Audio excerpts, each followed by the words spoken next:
biomecánica de las prótesis, pero todavía me faltaba un poquito ver lo que son paralelizadores. Ya acabamos eso y empezamos a ver biomecánica.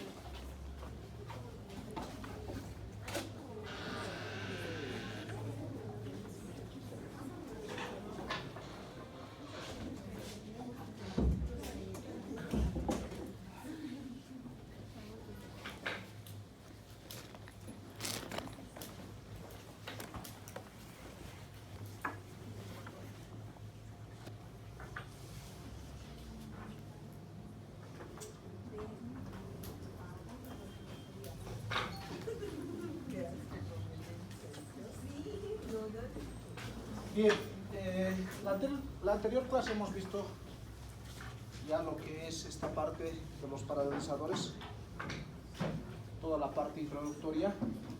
Bueno, vamos a recordar que hace más de 100 años prácticamente se ha ido ya utilizando lo que son estos paralelizadores.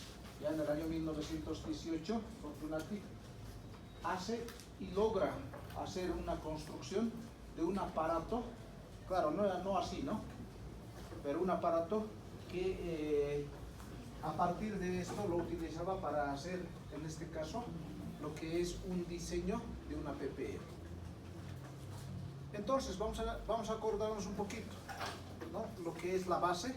Esta es una base grande, hemos dicho, ¿no? La cual, en todo caso, va a ser una especie de una mesa de trabajo, ¿ya? Pero donde la tabla de paralelización, o lo que es en este caso el lugar donde va a estar, en este caso la mesita de trabajo, entonces se va a desplazar a lo largo de esto. Una columna que va a ser una columna vertical, que hemos dicho que va a ser fijo, una columna o un brazo horizontal, el vástago de paralelización, ya estos todos son fijos. Este de acá, este vástago, sí se puede mover, pero en un solo sentido, ya solamente es en sentido vertical, no puede ir a otros lados, ya. Entonces esto tiene una especie de un resorte más o menos, ya, en la cual podemos bajar un poquito o subir también. Vamos a tener sus dispositivos de cierre, que es en este caso un tornillito para ajustar, ¿ya? Y todos los instrumentos que nos sirven para hacer la paralelización. Entonces, ¿para qué utilizamos y qué nos sirve para una planificación de una PPE? En este caso estamos hablando de una PPE, pero este instrumento no solo sirve para hacer prótesis removible, sino también es mucho más todavía urgente que todos puedan utilizar un paralizador en prótesis fija, ¿ya? O sea, en fija sí o sí tienen que hacerlo con paralizador, no con ojímetro como lo hacen. Por eso es que no entra, pues, ustedes al año se van a dar cuenta cuando estén en paciente, cuando hayan tallado en el paciente. Primero, lo que han tallado ustedes en sus dientes de morita es muy fácil, ¿ya? Es agarrar, inclusive la pieza podemos agarrar y ahí podemos tallar, ¿no? Pero en boca es muy diferente, porque tenemos que primero pelear contra la saliva, contra la lengua, contra la mucosa, ¿no? O sea, en este caso, inclusive contra los tejidos que van a venir de las mejillas, la mucosa yucal, ¿no? Se adhiere. Ahora ponemos nosotros gasas, podemos poner gasas, pero la gasa se envuelve también en en la pieza de rotación. Entonces, prácticamente en boca es muy diferente. Aparte de eso, tenemos que ver cuán paralelo es, porque vamos a hacer puentes, ¿no? Y al hacer puentes, nosotros tenemos que tener piezas bien paralelizadas. Entonces, inclusive podríamos decir que es mucho más importante para hacer prótesis fija, ¿ya? Si ustedes tallan, o sea, han aprendido ustedes a tallar carillas estéticas, Ustedes ya saben tallar lo que son coronas, 3/4, aunque ya no se utilizan mucho, ¿no? Las coronas 3/4. Coronas estéticas, puentes estéticos ya se utilizan ahora. Entonces, pero cualquiera de estos, o coronas completas, coronas para metal porcelana, ese tipo de trabajos en las cuales ustedes necesitan que tenga un eje de inserción. ¿Ya? Si ustedes tallan en boca todos los elementos que les he dicho que perjudican, imagínense que ustedes hayan tallado, supongamos que estos son 2 dientes que tienen que ser paralelos y esté uno así, ¿no? Por más que hayan hecho del mejor material, que en este caso puede ser una porcelana, feldespática o ya sea de zirconia, entonces imagínense, o sea, cuánto dinero se echa en vano a perder, porque no va a entrar eso. ¿Qué vamos a hacer? Vamos a desgastar el diente y cuando ingresa va a tener, o se puede ingresar, no si desgastamos mucho, pero el detalle es que va a tener que, como no es paralelo, entonces va a quedar así un vacío porque hemos desgastado alto. Entonces por ahí, ¿qué va a haber? Filtración. Si hay filtración, hay caries. Y si hay caries, el diente se destruye. Y si el diente está destruido, podríamos hacer tratamiento de conductos. Pero el tratamiento de conductos es otra ciencia, ¿no? Ustedes, por ejemplo, ya los que han hecho operatoria y endodoncia han debido ver que facilito parece los dientes, hacer un tratamiento de conductos en dientes anteriores. Pero cuando nosotros vemos en realidad, yo por ejemplo ya tengo muchos años de experiencia, no soy endodoncista, pero he aprendido a hacer lo que es en este caso endodoncia. Pero para mí, en piezas anteriores, yo le tengo harto miedo a los incisivos inferiores. Ya piezas 31, 41 me dan mucho miedo. Las piezas 34, 44 de igual manera. Canino superior, piezas 13, 23, me da miedo hacerlo. ¿Por qué? Ustedes dirán, pero canino, tan facilito, este doctor no aprendió nada. No, debía ser modular seguramente. No, nosotros salíamos con más práctica, porque antes hacíamos muchas más prácticas, muchos más trabajos. Pero aún así, en esta práctica, en nuestra vida profesional, yo ya habré hecho pues, ¿cuántas endodoncias? Ya les he dicho, no soy endodoncista, pero de ellos también he tenido muchos fracasos. Y pensándolo bien, haciendo un análisis, yo digo, pero un canino superior, ¿cómo es posible? ¿No? Cualquiera podría decir eso.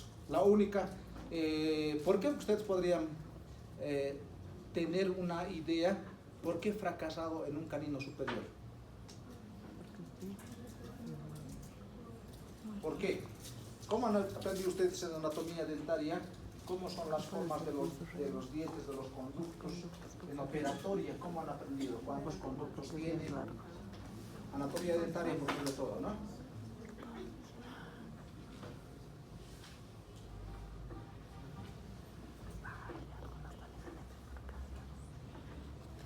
Un incisivo inferior, un primer premolar inferior, se justifican.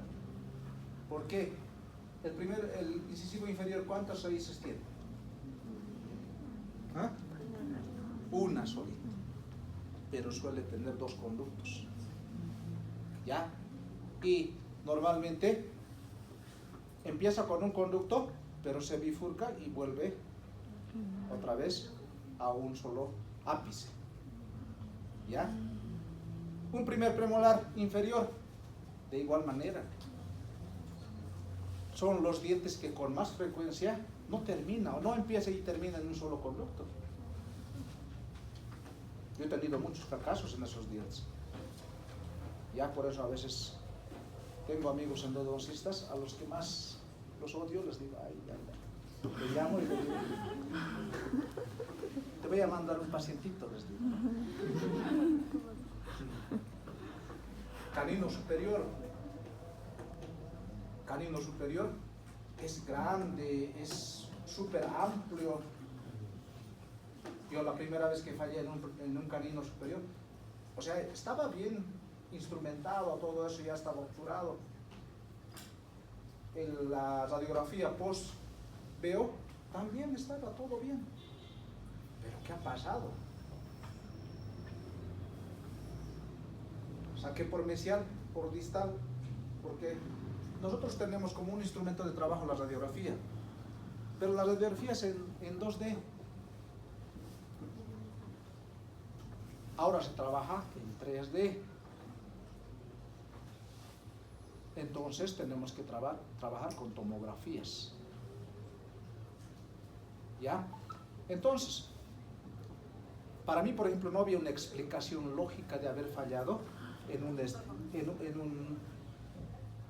un canino superior. No podía encontrarle, o sea, no he podido dormir varias noches pensando en qué ha pasado con este canino superior. Pero yo he aprendido bien, sabía hacer los conductos en la universidad. ¿Qué ha pasado? Sí he hecho tantos caninos y no pasaba nada. No, pero fue las primeras veces que yo había cambiado. Antes solamente nosotros hacíamos la irrigación con las agujas normales de las jeringas Luer. ¿Ya? Que en este caso algunas llegan, o sea, algunas son bastante largas. Un diente de un canino superior, ¿cuánto mide? 21. ¿Cuánto mide? 21, 23.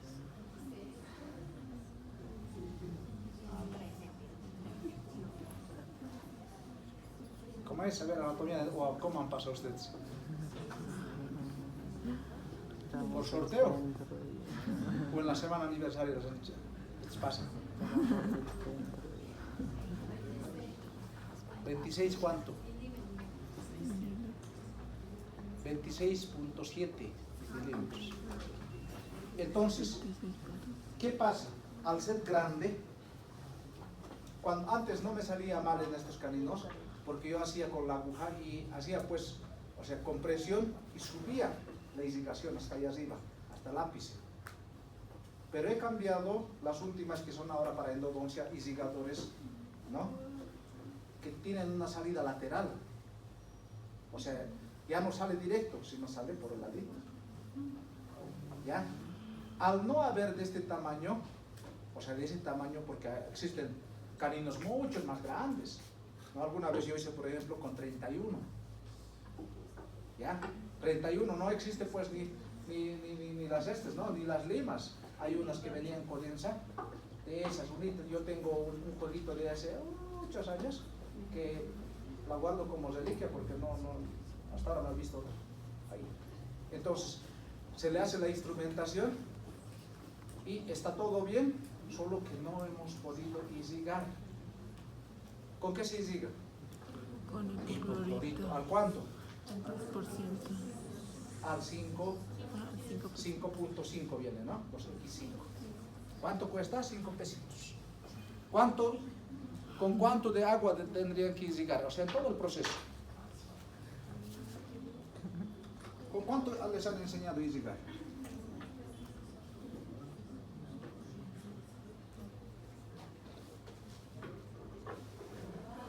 ¿1 ml?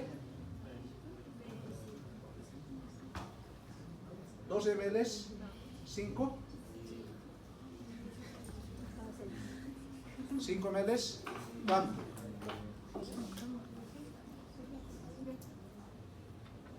¿Con cuánto les han hecho llegar? Cuando han practicado. 5 ml, suficiente.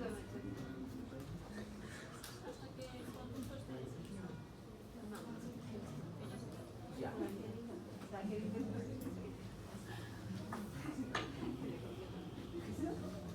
Los últimos avances en el endodoncia, por ejemplo, lo que nos dice es que mínimamente debe ser irrigado con 20 ml, pero en el último trabajo.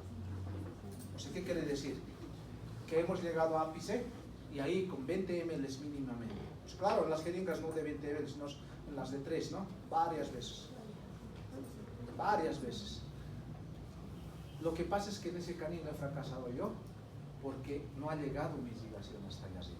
O sea, he llegado bien con el 35-40, pero no he llegado con la irrigación a ese lugar. ¿Y qué hace el hipoclorito? barre pues con todos los gérmenes. Y si no ha llegado ahí el hipoclorito, porque abajo, por como quiera, abajo se puede salvar. ¿Cuánto mide el de abajo? Es más pequeña, ¿no ve? 25.6 milímetros. Entonces, ¿qué significa? Abajo, si le hago el mismo procedimiento, no hubiese fracasado. ¿Por qué?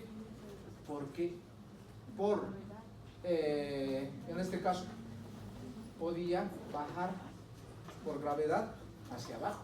En cambio, en el de arriba, ¿qué hacía? Subía y se bajaba. Subía y se bajaba, subía y se bajaba. ¿No? Entonces, nunca ha llegado, pues. ¿Ya? Entonces, por eso, nosotros, nada para nosotros es facilito.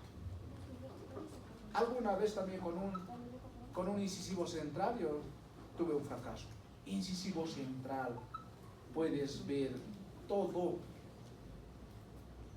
pero no había explicación. Era la mamá de un amigo que me dice, no, este es el más capo que te haga, que es facilito, todo eso. O sea, pero no le quería hacer porque siempre hay problemas con los familiares, ¿sabes? Era un colega que me odiaba seguramente, ¿no? Entonces,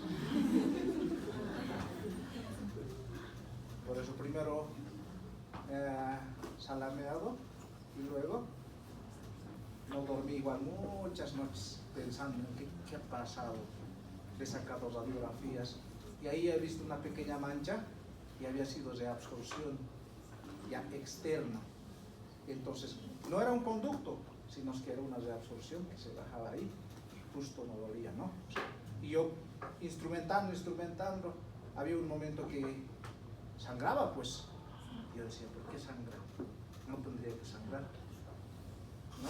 Entonces, cosas así, nosotros, o sea, todos los que hacemos práctica, y ustedes lo van a hacer en todas las áreas seguramente, es cuestión de práctica, es cuestión de buscar qué está pasando. Por un buen tiempo, por ejemplo, yo ese canino no he podido solucionar el problema, ¿ya? Y que el paciente yo le medicaba, ¿no? Inclusive le saqué para hacer el retratamiento. Estaba en el ápice, o sea, estaba perfecto, estaba el conducto, perfecto. Yo decía, pucha, más capo no puedo ser. Pero le dolía. Al paciente le dolía. Y eso pues no es, o sea, eso es de chakras, no es de capos. ¿Ve? Entonces, leyendo, investigando y hasta el último, hasta utilizando la lógica, pues no llegaba pues ahí a la irrigación.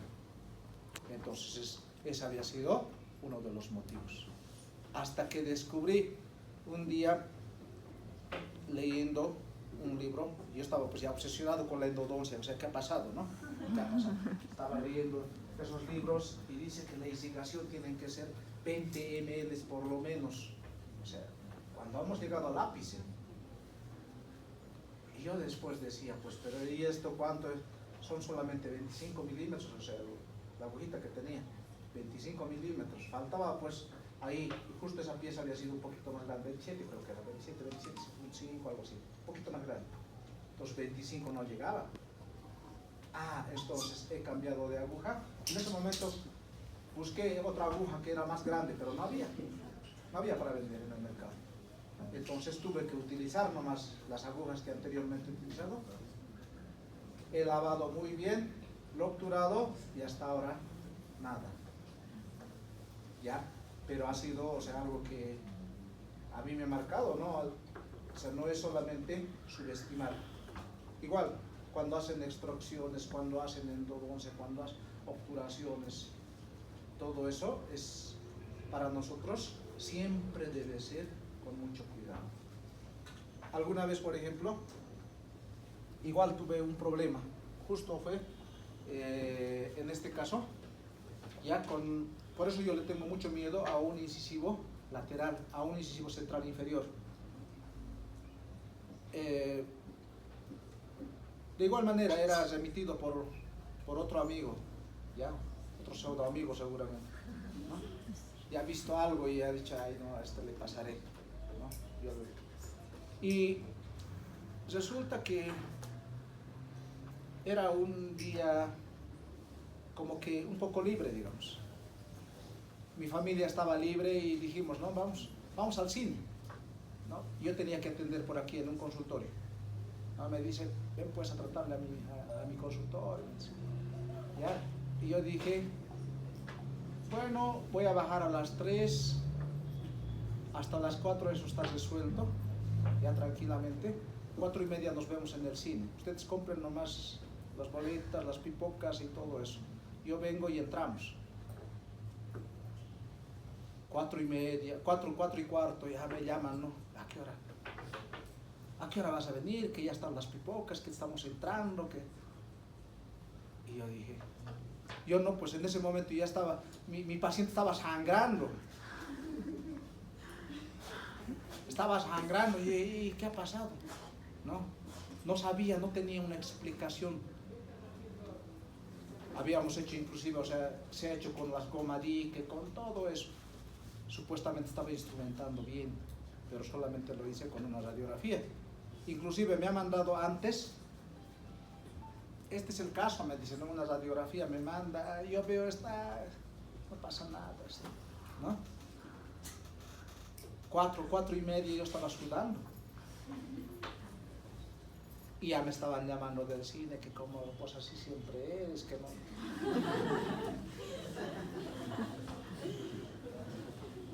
¿Qué ha pasado en esto? ¿Ustedes qué creen que ha pasado? ¿Por qué me he complicado la vida?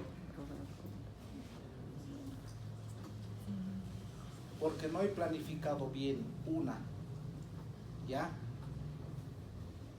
He subestimado al diente. 2, yo sé mucha anatomía dentaria. Yo hace muchos años yo daba clases de anatomía dentaria. Entonces, sé en cuánto de porcentaje puede haber 2 conductos. Sé cuál es la dirección, pero ¿saben qué ha sido la falla? Ha sido que yo estaba pensando en el cine. O sea, no estaba yo concentrado en lo que debería hacer. No he planificado bien. No me he dado cuenta que los dientes, los incisivos, no son pues totalmente verticales, sino que tienen una inclinación y se puso un falso conducto, ya que no se veía, o sea, otra vez radiografía, listo, con cono más, y estaba todo bien, hasta que le tuve que sacar una tomografía, y ahí viendo, ¿no?, el falso conducto, y ahí haciendo con instrumentos rotatorios, inclusive, ¿no?, le trepan hasta el ligamento periodontal, ¿no? Paciente, claro, nos quería hacer un juicio, paciente, porque nos hemos complicado con ese paciente. Entonces, nosotros cuando hacemos algo, cuando tenemos algo que hacer, no debemos decir, bueno, esto es fácil, esto yo lo voy a resolver. No, tenemos que estar concentrados en lo que vamos a hacer.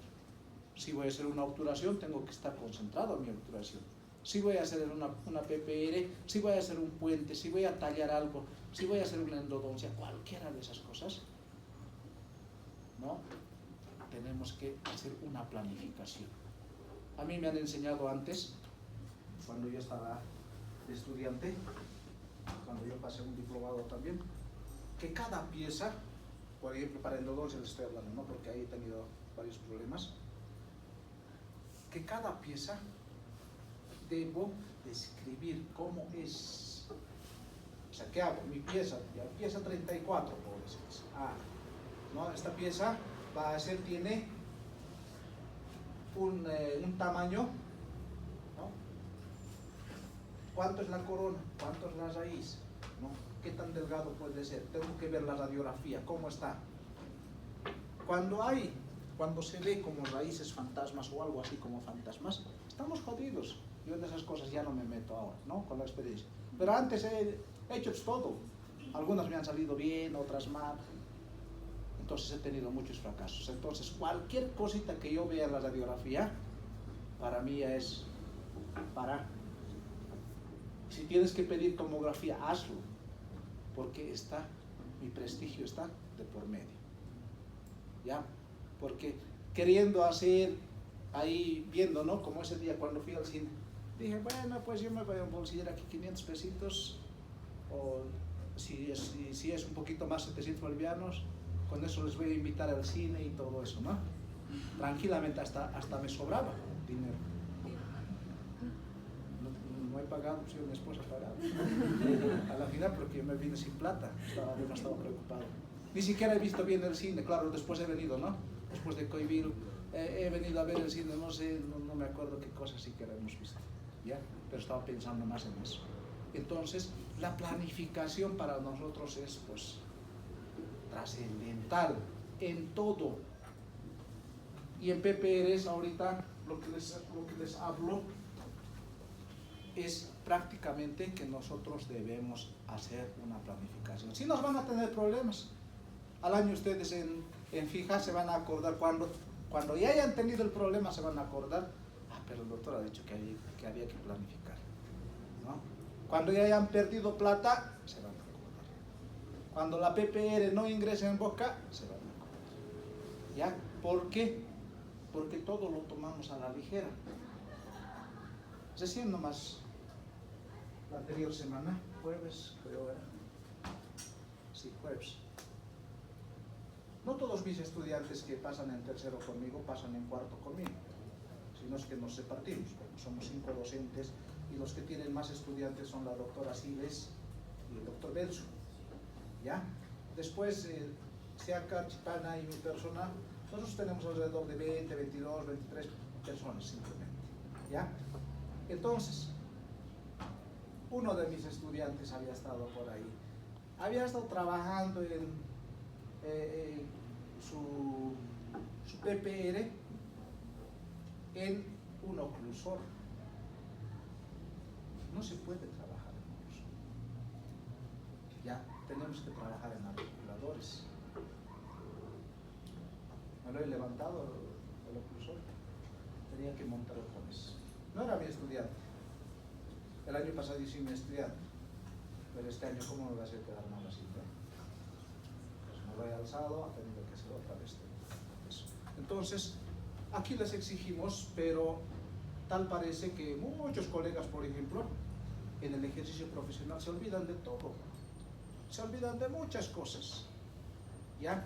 Todo hacen como viendo al paciente como billete. Nada más. No ven al paciente como que en este caso tiene que tener una funcionalidad lo que están haciendo. Por eso es importante saber anatomía dentaria. ¿Por qué? ¿En qué necesitan anatomía dentaria? En todo.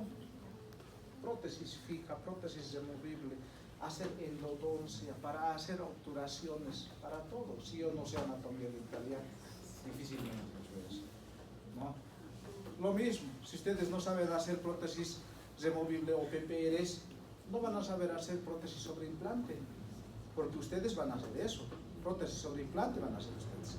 Ya no van a hacer PPRs, así nomás de alguna vez van a hacer. La prótesis sobre implante da mucha plata, por si acaso. Así que anímense y conozcan bien esto. Entonces, este instrumento nos sirve para analizar. ¿Ya? Por eso, saquen impresiones siempre. Pero no saquen impresiones porque yo les pido, sino para ver. No tienen paralelómetro, tienen ojímetro. Agarren y vean. Por lo menos así, viendo, ustedes van a tener un mejor panorama de lo que van a hacer. No hagan lo que yo he hecho. Yo estaba pensando en otras cosas, he venido a resolver un problema y me he metido en otro, ¿no? Eso cuesta. también está tu prestigio de por medio, ya les decía, cada uno, ustedes hacen un prestigio. ¿Y desde cuándo? Desde estudiantes. Y cuando están en clínicas de igual manera. Yo tengo una paciente, mira, yo he salido hace más, como 25, 26 años atrás. Tengo una paciente de 4º año. Bueno, en realidad tengo 2 pacientes, uno de ortodoncia y la otra de prótesis, se movió. Ya le hice en esos años y hasta ahora me persigue. O sea, yo no hago consulta, no tengo una consulta privada. Yo voy a clínicas, digamos, o sea, hago rehabilitación oral en diferentes consultorios, clínicas. A mí me llevan, ya porque por el mismo tiempo, o sea, no puedo hacer yo clínica porque se necesita pues tiempo, hay que estar ahí, ¿no? Entonces, lo que yo hago es ir a un consultorio, al otro consultorio, a la otra clínica, ¿ya? Pero este paciente, yo tengo también, bueno, en mi casa tengo un consultorio, pero no se abre, o sea, solamente es para llamados, digamos, a algunos pacientes. Él me sigue donde me voy, estoy en tal lugar, viene, y no solamente, este paciente se vuelve una cadena, trae a su hermano, a su papá, a sus hijos, a sus compadres y a todo el mundo. Entonces ustedes están haciendo su prestigio desde acá. Si ustedes han hecho un buen trabajo en algo, entonces ese paciente les va a dar a ustedes, les va a dar muchos pacientes más. Entonces, por eso traten de hacer siempre lo mejor. Ahora, nosotros cuando tenemos este analizador o este paralizador, quizá no lo tengamos, pero por lo menos hagámoslo. ¿Ya? Analicemos esto y vamos a ver qué hay que hacer, qué lugares podemos paralizar nosotros, cómo se podrá introducir esto en la boca. ¿Ya? Entonces tenemos que ver los ejes de inserción en nuestros modelos. O sea, nuestros modelos para nosotros preliminares va a ser en este caso un elemento de diagnóstico.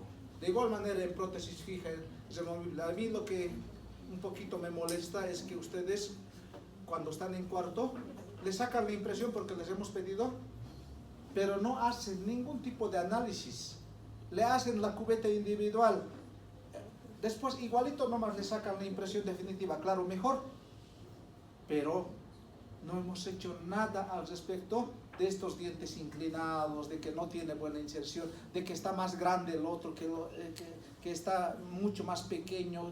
O sea, no se ha hecho nada, igualito nomás. Entonces, ¿para qué han sacado su impresión preliminar? Entonces debería ser para esto. Y con esto prácticamente, no importa el ojímetro, podríamos resolver muchos de esos problemas que luego va a ser más difícil que cuando ya está, en este caso, acrilizado. ¿Ya? Entonces, nosotros vamos a hacer con este instrumento, que va a ser el análisis, nosotros vamos a poder hacer un diseño para ver qué lugares de los ganchos, los retenedores, tienen que ir. O sea, ¿por qué lado vamos a poner? En este caso, lo que es el retenedor. Podríamos ponerle por distal, por mesial, ¿ya? ¿Qué lugar es mejor? Entonces, ¿dónde voy a tener mejor retención o mayor retención? Porque hay dientes que están solitos. En esos dientes nosotros podemos elegir qué lado, mesial o distal.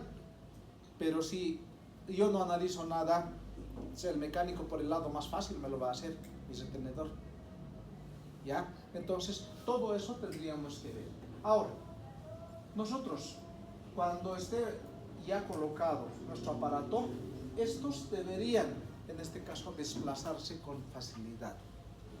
Debe tener retención, pero no tendrían que trabarse, o sea, estar desgastando el diente, no una vez que ya estemos, cuando ya hayamos hecho, en este caso, nuestros aparatos.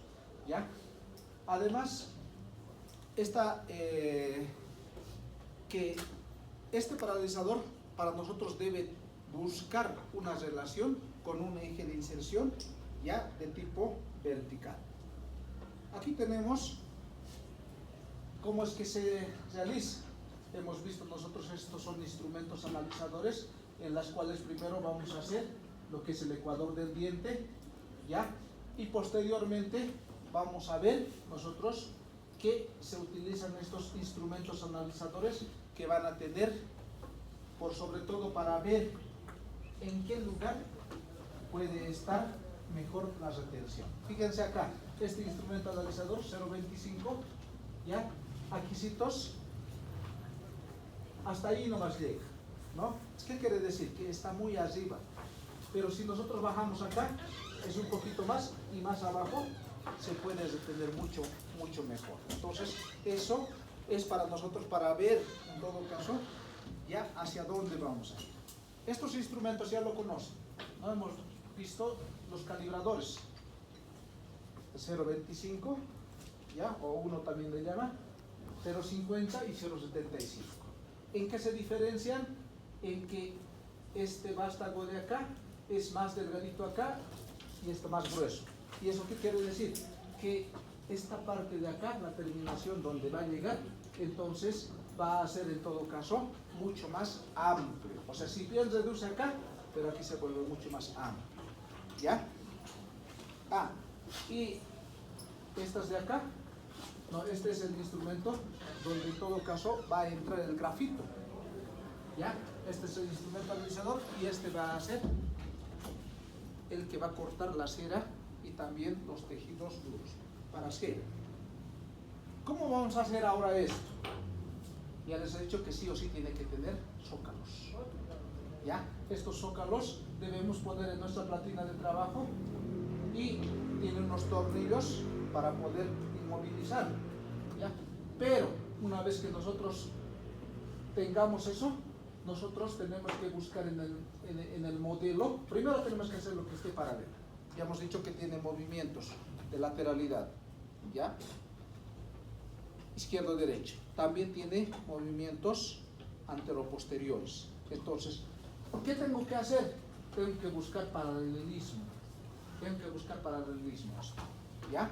Una vez que tenga este paralelismo, tengo que poner en tripoidismo o posición cero. ¿Cómo es una posición cero? Nuestras PPRs, a ver, escuchen esto, mínimamente debe tener 3 apoyos oclusales, ¿ya? Y por lo menos 3 retenedores. Si tiene más, magnífico. Pero no puede tener menos de esto. O sea, no puede tener 2 o un solo apoyo. No puede tener 2 o un solo retenedor. Nuestra prótesis no funciona así. ¿Ya? Tenemos que buscar 3 por lo menos apoyos y 3 retenedores. Por eso aquí están viendo 3 puntos de apoyo. Fíjense. Entonces, ¿qué quiere decir?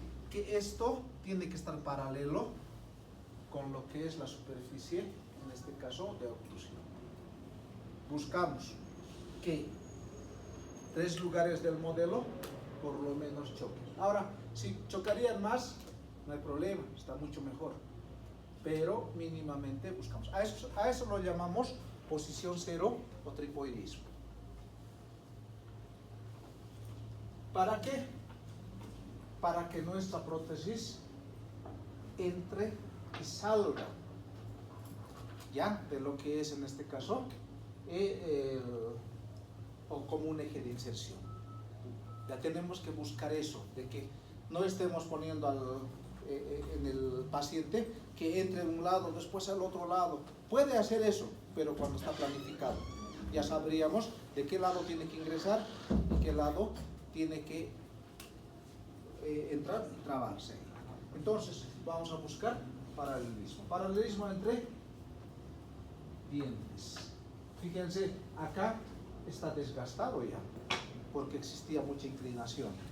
Entonces, ya va a tener un eje de inserción que ya va a ser recto. Pero cuando no se prepara, ¿qué pasa esto? Esto es así más grande y esto está aquí, un ángulo muerto. Y si nosotros hacemos ahí, solamente se retiene y no va a funcionar. De igual manera acá, fíjense, ¿no? La inclinación. ¿Cómo es acá el ecuador del diente? Por ejemplo, si yo quisiera poner aquí un retenedor, fíjense, si pondría de este lado, no sirve. ¿Por qué? Porque todo esto es expulsivo. ¿no? Entonces, solamente de aquí, esta parte de aquí, sería retentivo. Pero es muy retentivo. ¿Por qué? Porque está inclinado. ¿Ya? Sumamente inclinado. Entonces, tengo que ver otra manera de poder hacerlo. O sea, no utilizar un áker. Tendríamos que utilizar otro tipo de gancho. Por ejemplo, en anillo, en gozo. Entonces, para eso nos sirve. ¿Ya? La dirección del desplazamiento. Ahora, las vías de inserción. Entonces, ¿qué es una vía de inserción? Es la dirección en que la prótesis se mueve desde el punto inicial de contacto, ya que ingrese a través de los pilares de los dientes hasta su posición final en la boca. ¿Ya? Entonces tiene que ingresar desde que tenga contacto con uno de los dientes hasta finalizar. Entonces a eso nosotros le llamamos vía de inserción.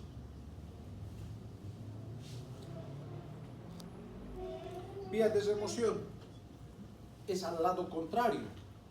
Ya ha ingresado, pero ahora tiene que salir. ¿Ya? Y tiene que salir en la misma dirección al cual ha ingresado.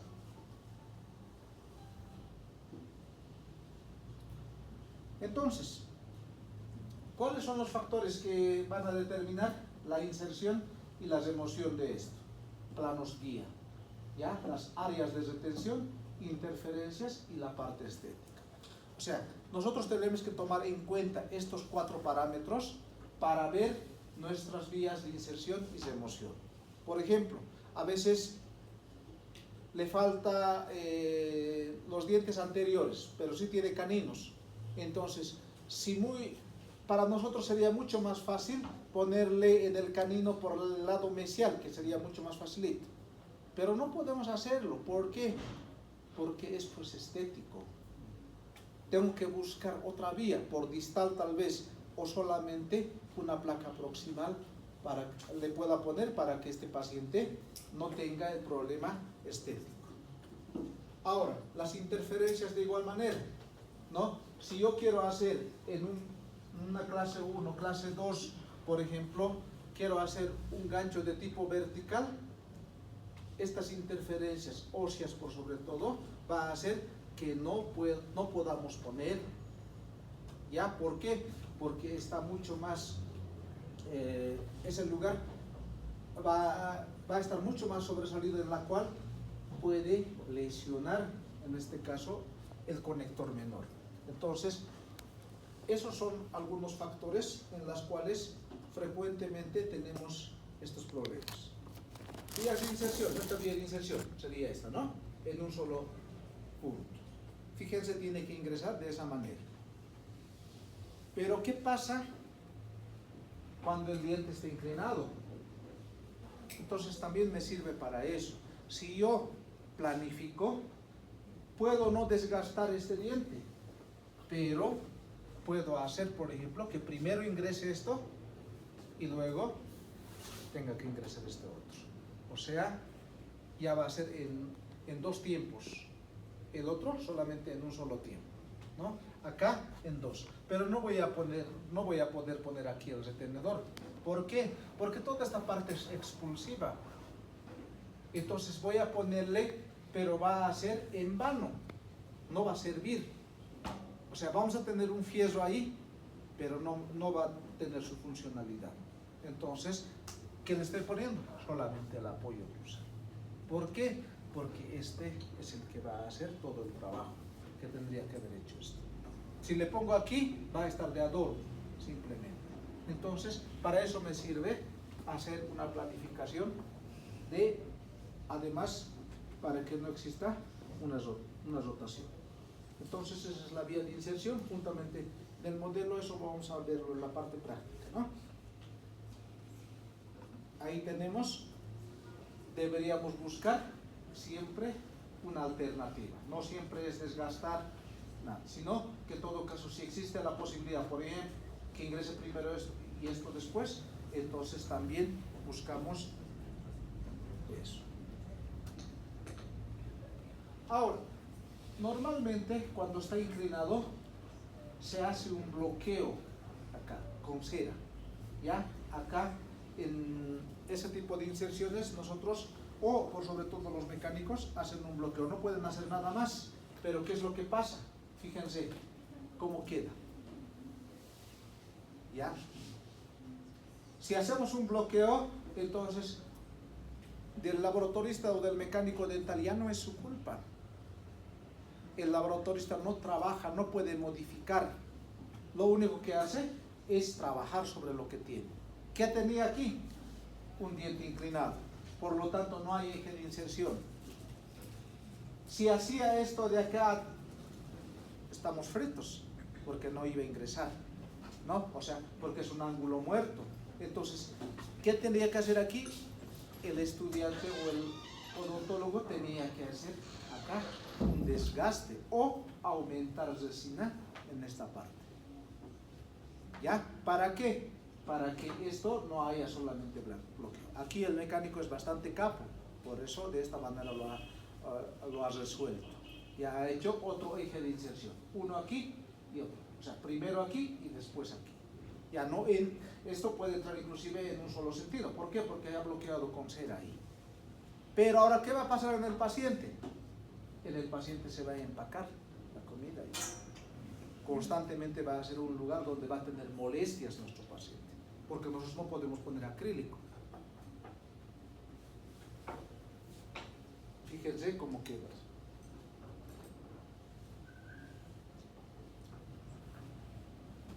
Pero si nosotros tenemos una mejor planificación, ¿cómo queda? Con menos espacio. No hay espacios muertos.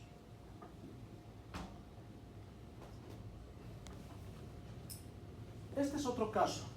Fíjense, aquí le falta un diente, pero fíjense todo este espacio está vacío.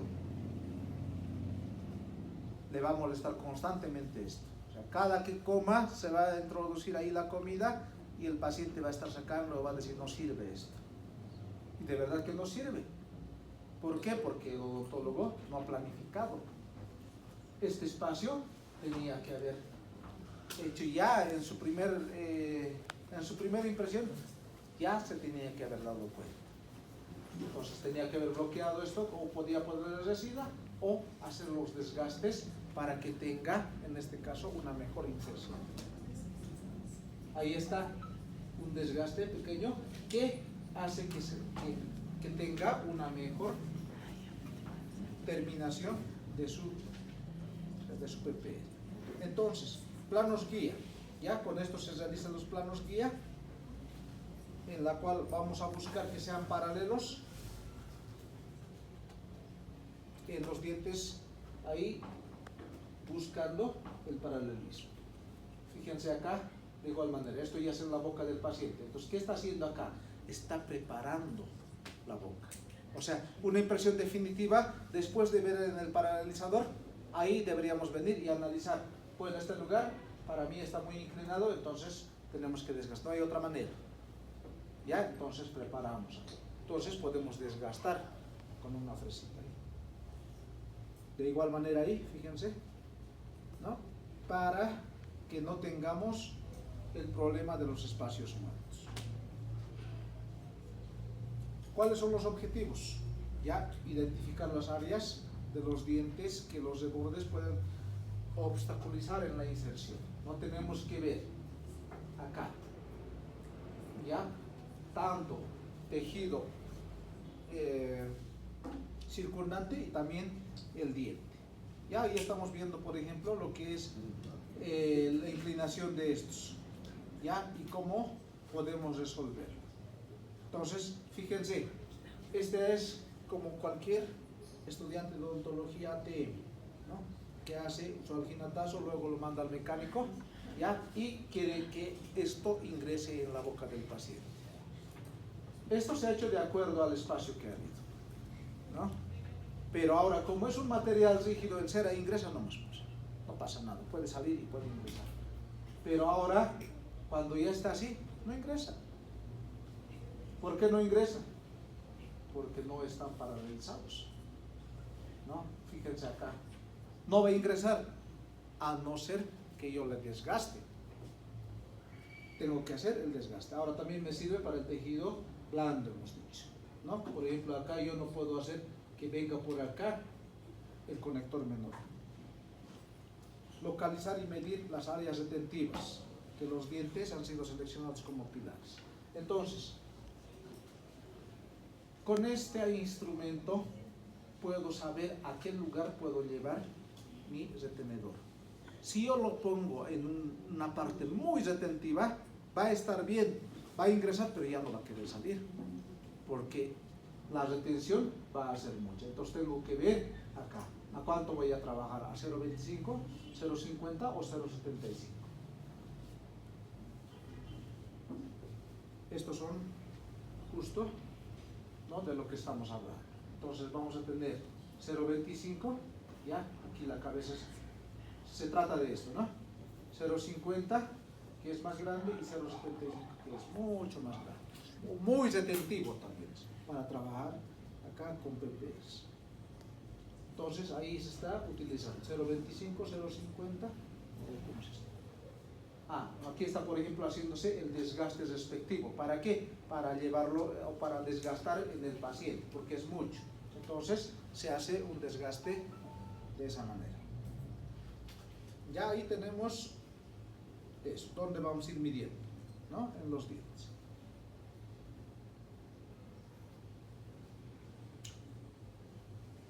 Localizar las áreas de los dientes donde nos va a dar la retención. Puede ser una retención pasiva o una friccional, ¿ya? Entonces fíjense acá, se ha ido haciendo el desgaste y con esto prácticamente no se está introduciendo en el lugar donde tiene mayor retención, sino que en todo caso se está buscando una mejor paralización, y además lo que va a hacer puede hacer solamente de enganche, ¿no? Entra uno y el otro también. Entonces vamos a determinar también la remoción.